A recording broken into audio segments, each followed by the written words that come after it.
नमस्कार शेतकरी मित्रांनो, आता आपण सध्या तूर या पिकाची पाहणी करण्यासाठी पाहतो की बऱ्याच ठिकाणी काय आहे की आता तूर ही फुलावर येत आहे, कळीची धारणा होत आहे आणि ही थोडीशी कळी दाखवा शेतकऱ्यांना.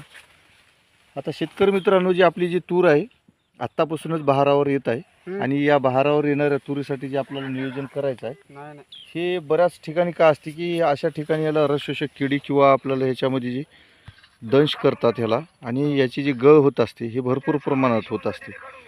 तर अशा अवस्थेमध्ये याला डेंजर आणि कंट्रोल हे औषध घ्यायचं आणि याच्यामध्ये एक बुरशीनाशक घ्यायचं. हे जे काळा थ्रिप्स आहे हा महत्त्वाचा आहे. हा सर्वात जास्त तुमच्या कळीमध्ये फुलामध्ये जाऊन याचं नुकसान करत असते आणि याला हे जे आपल्याला फूल आणि वाढ होण्यासाठी ह्याच्यामध्ये आपल्याला बोरान आणि आपल्याला जे लागणार आहे जिब्रेलिक ॲसिड आणि बायोस्टिम्युलंट हे वापरायला काही घोर नाही.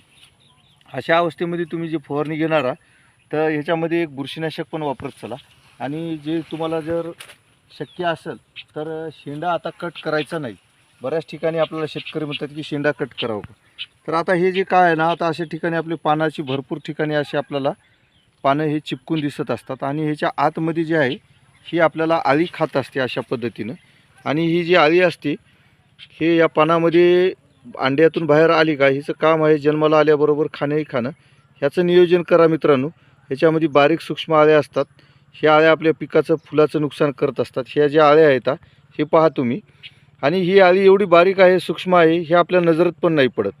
तर आता शेतकरी मित्रांनो, ही जी बारीक भुऱ्या कलरची जी आळी दिसत आहे पिवळसर रंगाची, याचं नियोजन करा. कंट्रोल हे आपण 30 मिली वापरत चला. पवन ॲग्रो ह्या कंपनीचे येते.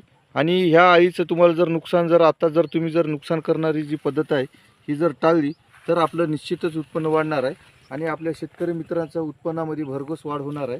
आणि अशाच पद्धतीने तुम्हाला तुरीची असो का कुठल्याही पिकाची असो नवनवीन माहिती मिळण्यासाठी तुम्ही आमच्या चॅनलला फॉलो करा आणि सबस्क्राईब करा. माझा नंबर घ्या 95 27 00 36 66. धन्यवाद मित्र.